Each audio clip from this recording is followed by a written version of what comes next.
Tere taas siit Betsafe Sports Arena ukse pealt Oliirise spordipubist Kristiine keskuses see kõik asub.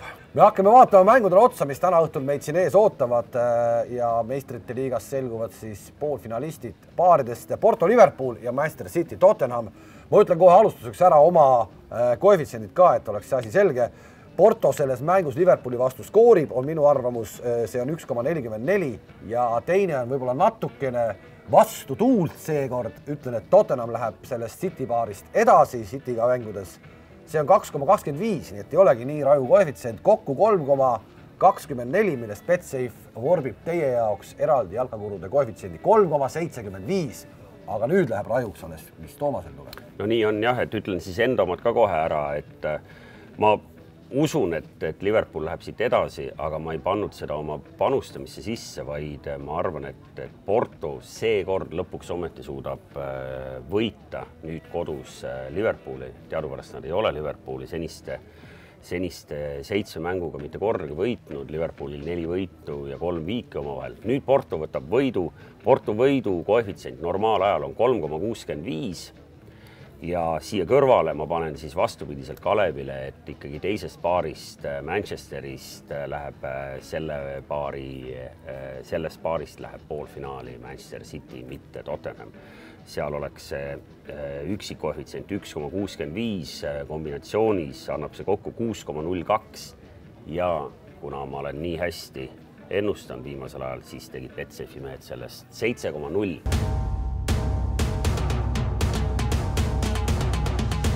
Porto võitu ennustada on suhteliselt tegelikult nagu keeruline, eriti kui me vaatame, kuidas Liverpool ikkagi on justkui jälle heasse hoogu läinud, et nädalavahetusel Chelsea'ga mängiti, see mäng 2-0 võideti, Mo Salah lõi võib-olla ühe hooaja ägedama värava üldse ja ei olnud nagu Chelsea'l väga suuri võimalusi. Miks sa arvad, Portol on? Ja, ma olen nõus, et ma ise vaatasin üle mitme aja Liverpooli mängu algusest lõpuni nüüd Premieris ja tõepoolest see Chelsea vastu võetud võit oli üks selline kindlamaid mänge, mida ma olen näinud, et see oli selline potentsiaalse meistri vääriline, see, kuidas nagu Chelsea'l ikkagi jäeti väga vähe võimalusi, oli muljetavaldav. Kõik mehed mängisid, ehk et seal küll teise poole keskel hakati keskväljamehi välja vahetama ja ühesõnaga, et anti ikkagi mõnele meile puhkust, aga erinevalt nii mõneski teisest meeskonnast, kelle ettevalmistust veerandfinaalideks me oleme siin kommenteerinud, kus mängiti teiste koosseisudega. Liverpoolil kõik mehed mängisid, saame näha, kas see on mingit moodi ka kolmapäeval Portus meestel jalgades. Aga miks ma arvan, et Portul on võimalus? Esiteks see, et nad mäletavad väga hästi seda Koslepit, mis nad said aasta tagasi, kui nad 0-5 kaotasid, eks ju. See tähendab seda, et nad kindlasti mängivad natuke teistmoodi ja nad teavad täpselt, milline on Liverpool ka tänu sellele, et nad on tõepoolest suhteliselt lühikese ajaga, suhteliselt palju nendega mängida saanud. Porto on iseenesest üks tähtis põhjus, miks ma arvan, et miks neil on paremad võimalused kui esimeses mängus on see, et on tagasi kapten Hector Herrera, kes kaartidega esimeses mängus mängida saanud. See on mees, kes on tegelikult selles satsis väga tähtis. Ta oli enne kaartidega siis väljas istumist, ta oli kõige rohkem väljakumängijatest kasutatud mängija läbi terve hooaja. Et ilmselgelt selle meeskonna mängupildis väga tähtis mees. Ja nädalavahetusel oli tagasi ta ja lõi ka värava juba. Just. Ja mis ei ole vähetähtis, nii mõnigi ütleb, et Galatasaray, Lokomotiiv, Schalke ja ka võib-olla Rooma ei ole nüüd Euroopa nagu absoluutne tipp, aga need 4 satsi, mis ma just ette lugesin, nende 4 satsiga on Porto sel hooajal juba meistrite liigas kodus mänginud ja kõik need 4 mängu võitnud. Ehk siis oleks esimene kord tänavusel aastal, kui Porto kedagi oma koduväljakul ei võida. Aga veel kord meenutame aasta tagasi 0-5 oli Liverpoolil tegelikult šanss esimeses mängus see asi ära otsustada päris kindlalt juba lüüa seal 3. ja 4. ja siit ei oleks Portol mingid võimalusi olnud. Täna see 2-0, millega nad vastu lähevad koduväljakul, see ei ole nii lootusetu number, et meestel oleks nii-öelda mott juba maas ja ei oleks nagu üldse tahtmist mängida. Ei, no nii on. Ja kui sa mainisid ära, et Herrera lõi 1 3 väravast, siis ka Brahimi ja Marega, ehk et kes tahab võib-olla meist sõltumatult nagu põnevamaid panuseid teha, ma arvan, et näiteks need nimed, kes me siin ette oleme lugenud Portul, võiksid olla ka need Portu väravalööjad. Aga see pall peab olema ikka väga ümmargune küll, kui Liverpool tõepoolest siit edasi ei lähe. ehk siis 2-0 eduseisust alustatakse. Läheme teise mängu juurde, Manchester City Tottenham ja paljud arvasid, et City kas nüüd võidab Tottenhami uuel staadionil esimeses mängus, aga et ta üldse ühtegi väravat ei löö, see tegelikult oli üllatus. Inglismaa liiga liider meeskond Manchester City, kes saab nüüd Tottenhamiga mängida päris mitmes mängus järjest, jäi siis 0 peale Tottenhami uuel kodustaadionil.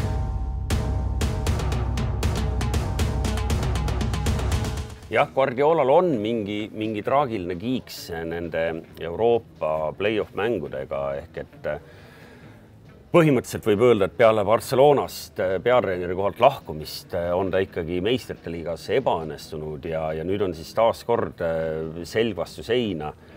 0-1 kaotus ei ole väga raju, aga samas jäi neil endal, eks ju, võõrsil värav löömata, mis tähendab seda, et kui Tottenhamil peaks mingi valemiga õnnestuma värav lüüa. Aga meenutame kõik, Harry Kane sai vigastada, Dele Alli on väga kahtlane, ehk et tegelikult Tottenhamil on nagu mehi, ma saan aru, et optimistid loodavad, et Son hakkab sealt Harry Kane'i asemelt neid asju lahendama, aga tegelikult Pochettinol on tükk nuputamist, et kuidas sellele korduskohtumisele vastu minna. Me oleme eelmine kord juba rääkisime, Pochettino tegelikult oma statistikaga on Guardiolast tegelikult kõvasti taga nüüd selle eelmise mänguga natukene seda. No aga ilma Harry Kane'ita nädalavahetusel löödi juba 4, et see ei ole ju ka mitte väike number. No nii on, aga ma ütlen, et sa oled 9 mängu järjest võitnud seal Premieris, see kuidagi see mängimine läheb neil ikka selgelt libedamalt kui Euroopas, isegi kui vastane on kohalik Inglise sats. Muide, huvitav nüanss on see, et City on nüüdseks siis 5 korda Euroopas kohtunud oma liiga satsidega, kõik need 5 mängu kaotanud. Ehk et me mäletame kõik, et ka eelmisel aastal City teekond katkes Premieri vastase vastu, tookord oli selleks siis Liverpool. Niisiis Pep Guardiolas tegelikult talle heideti korralikult ette ka seda koosseisu valikut selles esimeses mängus Tottenhami vastu, kus ikkagi härrasmehi toodi päris lõpuööli, nagu et jäi ka vahetustega hiljaks, et see on mingi traagiline hetk tegelikult Guardiola jaoks, et ta nagu Euroopa mänge need otsustavad hetkel ei suuda mängida. No vot ei tea, aga kui panna siia kõrvale, et City on ikkagi viimased 11 kodumängu võitnud, ja nüüd tuleb selle fakti veel põnevam nüanss on see, et nende 11 mänguga on löödud 48 väravat ehk peaaegu 4,5 väravat mängu kohta.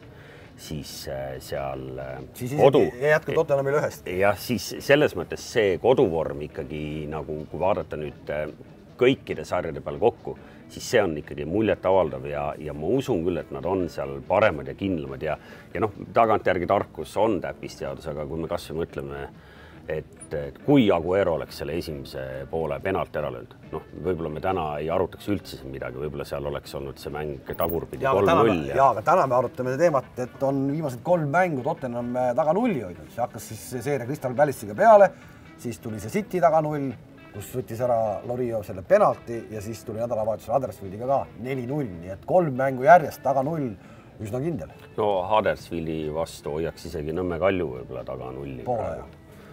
Esimesed 10 mintsa. Esimesed 10 mintsa, jah.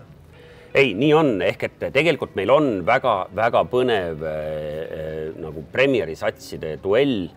3 päeva hiljem seal samas satkal mängitakse väga tähtis mäng siis ka Inglismaa meistritiitli võtmes, nii et Guardiolal on nagu, ütleme nii, et põnevad hetked igal juhul. Ehk et kujutage ette siis, sa oled Pep Guardiola ametis ühe maailma kõige rikkama jalgpalliklubi peatreener ja sul taas kord lõpeb meistrite liiga juba veerandfinaalis. Ehk et ja siis tuleb 3 päeva hiljem tuleb mäng Premieris, kus juhul, kui näiteks Tottenham peaks nad ka siis ära karistama, siis tähendaks ka seda, et nad oleks põhimõtteliselt liigatabelis Liverpoolist tagapool. Täna on siis hetkel seis selline, et 2 meeskond on seal veel tiitlist mängu jäänud. Nii on, Tottenhamil on võimalik siis teha igatipidi suurt ajalugu ja täna on City kinni 4. karikas. Sellest oli ka meil eelmises saates juttu. Ja võib juhtuda, et hooaja lõpuks võib juhtuda tänase seisuga veel, et tal ei ole peale liigakarika mitte midagi hooaja lõpuks käes. Ja, aga ikkagi tuleme tagasi minu ennustuse juurde. City läheb siit edasi. City oli enne seda esimest mängu 3 viimast omavahelist võitnud. Muide huvitav on see, et kes tahab tõeliselt kaugele ajalukku tagasi vaadata, siis päris huvitav on see, et 157 omavahelist mängu jagunevad niimoodi, et mõlemad on võitnud enne tänast 61 mängu ehk mõlemal ühe palju võite. Sinna vahel jääb siis 35 viiki, nii et peale kolmapäeva on see kellegi poole uuesti kaldu.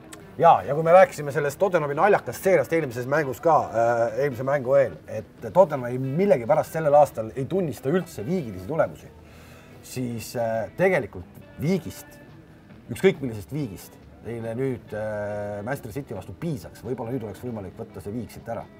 Ehk kolm mängu just on üldse terve hooaja peale viiki mängitud või oli 4.